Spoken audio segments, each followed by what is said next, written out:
What's up, everyone? Still haven't gotten a haircut. I'm here at Tonchi Transit. I got some stuff to do on the Datsun. I gotta get it over the pit first, and it's just me and my grandpa here. So grandpa's gonna pull me with the four-wheeler over the pit, and hopefully I'll be able to capture that moment. So let's see.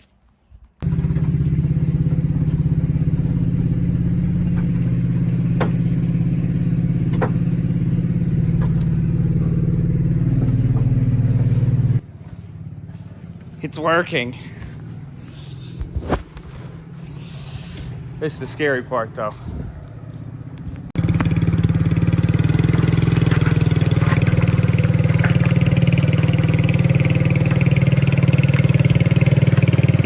Hang on. Okay.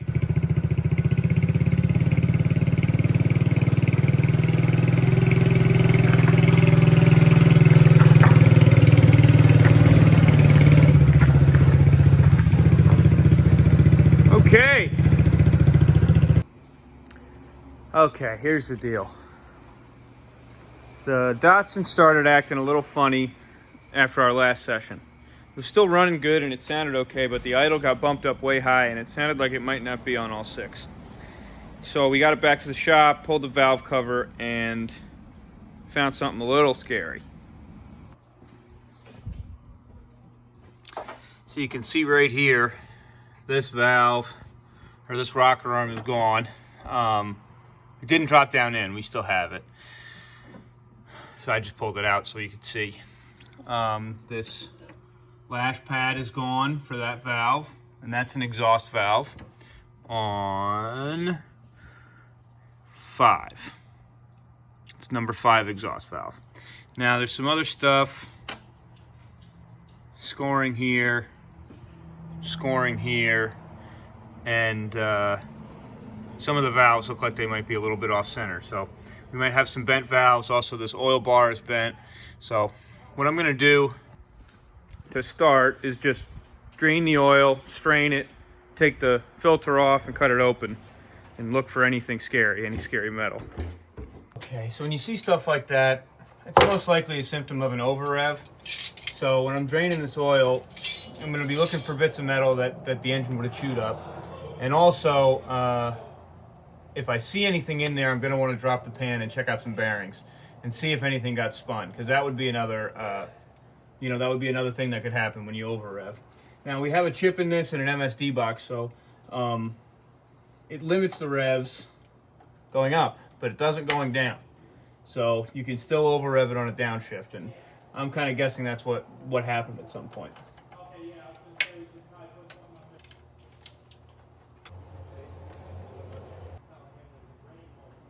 So I'm gonna let this run out, and I'm gonna open up the AccuSump and get the rest of the oil that's in the AccuSump out. Where I put it, but I bought another one. They're pretty good. The peach? Yeah. Yeah, I like them. It's sweet though. They're like pretty sweet. What kind of soup is it?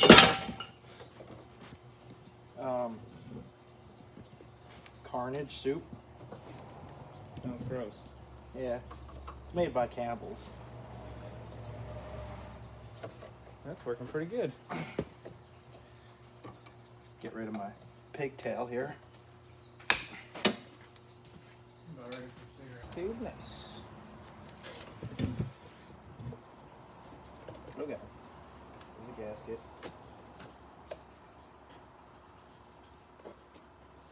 Down there in the bottom? Yeah. Right. Yeah, those are the chunks. Not good. We're dropping pan. We're dropping the pan. Drop it low, girl. Yeah. Let's get this open and see what's. Oh yeah. There's some shit in there. Oh yeah. Well, you can really tell the difference from a quality pair of cutters.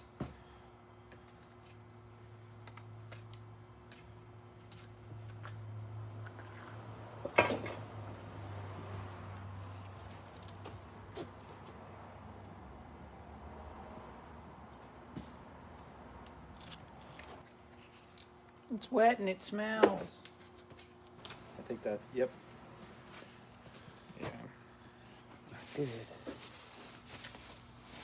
Okay. That answers that. So we're gonna start up top. We're gonna pull the intake. Ooh, we're gonna pull the intake, the carbs, and the header. We should drop the We don't have a. coolant before we even go any further because we're gonna have to take that thermostat housing and everything off too. Yeah. Don't want to dump coolant down the block. Yep. Drain the fluids. Take some stuff off. Start getting this thing down to where we're gonna need to be. Because we're gonna have to take the head off. We're waiting for a timing lock tool. So we can only go so far today, but if we get all this stuff off, that'll be a good start. So we need bags and markers, and we're gonna do this really nice and neat. I thought we just ripped and tear.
So walk me through this. Pretty much everything back here is loose. Walk me through your jerry rig compression, your jerry rig leak down test here. So, this is a compression tester hose that I bought modified. There's no, there's normally a Schrader valve in there to keep it, to hold the pressure on the gauge. I had to take that out so I can let pressure in.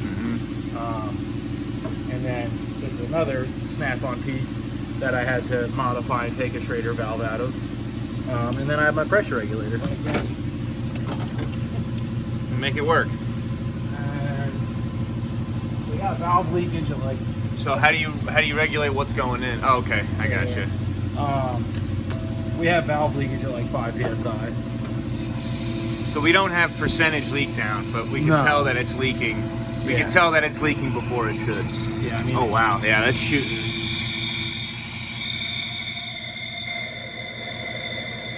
And I mean, Yeah, both valves are closed. that should be closed. That's coming right out of there.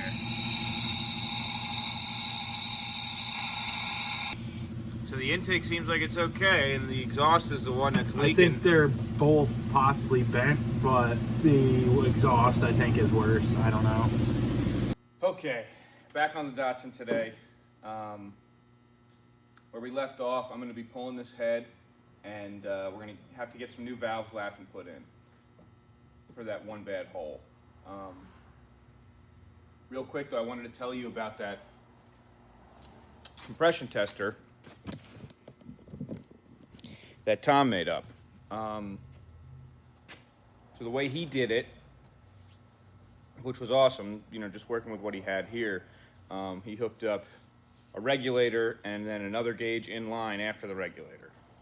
The way that a compression tester works, if you just buy one off the shelf, is the first one is a regulator and it has a set point in there. It won't read, you know, 0 to 180 psi. It'll have a set point. where you have to put the needle, but all it is a regulator. So it's putting a controlled amount of air into your spark plug hole when the valves are closed.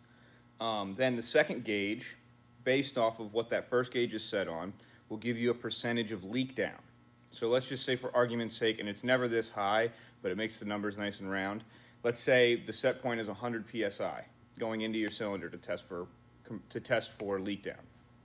That means you're testing rings, you're testing to see if there's any cracks in the piston itself, if there's bad valves, and you can kind of narrow that stuff down by listening to where the air comes out. So let's say it's 100 psi at the regulator, and then it's blowing 50 psi past the second gauge. That means it's 50% leak down. So all it is it's gauging the relationship between what's the regulated pressure and how much is left for that second gauge to read. So yeah, like I said, rings, cracks, bad valves. We heard it coming out of the exhaust port on the head. So we know that it's a bad exhaust valve. And we were leaking down at 5 psi. We were leaking like a sieve at 5 psi. So we don't have an exact leak down number, but we know that there's a bad valve in there and that something's bent. So that's why we're charging ahead here and pulling this head off. I'm going to try to do it leaving the engine in and with a timing saver, so I don't have to retime this thing, but we'll see if it works. I haven't really had much luck with those. So let's get after it. I think it's a good move. Me and Tom are on this head again. We've got our chain tensioner timing saving thing down in there. And we got good tension on both sides of this, so I'm gonna mark this cam really good and hopefully we'll get it back together the way it's coming apart. I got it, I think, pretty close to top dead center. So yeah, I think we got oiler and then caps and then cam and then blah, blah, blah, blah, blah, blah, blah.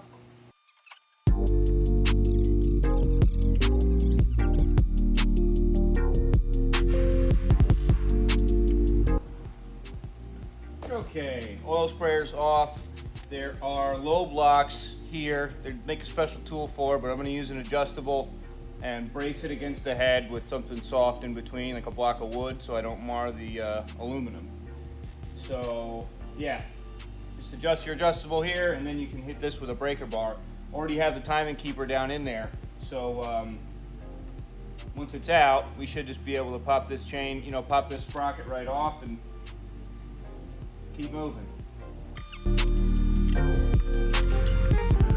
So that's how we're going to keep the cam from turning while I break that loose.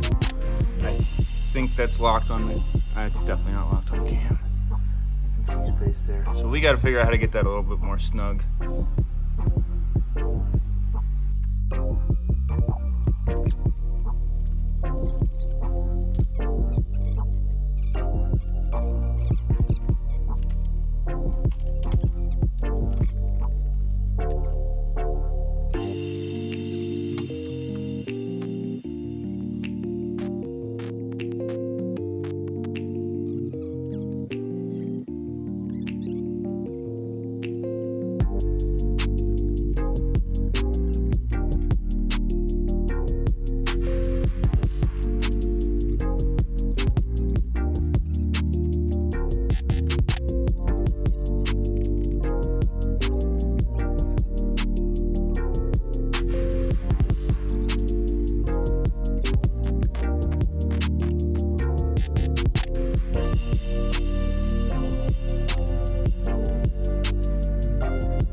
Down.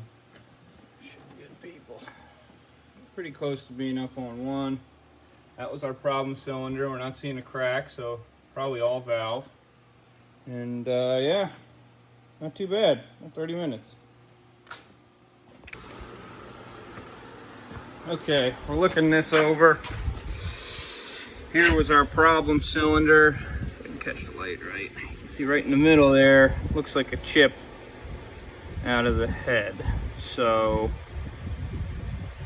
we're gonna send it down to Dyson in Poughkeepsie and have him probably magnaflux it and check it for cracks.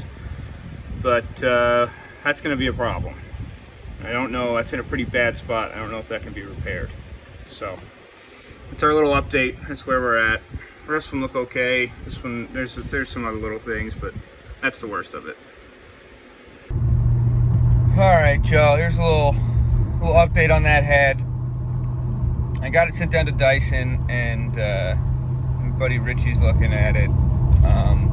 He looked at that crack in between those valves, you know, that little chip out of the head in between those valves, and he said that, you know, could be nothing to worry about. So that's cool. He said the cam looks like it's in okay shape. He said it's usable. And that's about as far as he's gotten. I know he's going to be pressure testing the chambers soon. So that's going to be our next step, and that's going to really see, you know, what we got to do. But what happens is, kind of an interesting thing about those cams. So that was a stock cam that's had the base circle changed to get more lift, and then to also get more lift and to make up for the base circle being ground. So I think I showed you those lash pads, they're called, that sit on top of the valve springs, and it's where the rockers rub back and forth. Those lash pads are much thicker than stock on this car, so I'm gonna have to find at least one of those, and then thank God the cam's okay to use, because the hardest thing to find for these are blank cams. So, but there's a guy out in California named Rubello, and he's a real Datsun expert. That's who I would end up going to. But yeah, I need to find those lash pads at least, and then I'm missing 2 shims. The cam was shimmed up also, again, to make clearance for that regrind. So anyway, that's my update. That's all I know right now. But it's looking like it's not going to be terrible. You know, we're not looking at a full rebuild here. And yeah, things are looking like it'll go back together once we get the head back. So that's great news. So yeah, that's it for this one. Wild Strawberry Garage signing out. Like, comment, subscribe, share with your friends, and see you next time.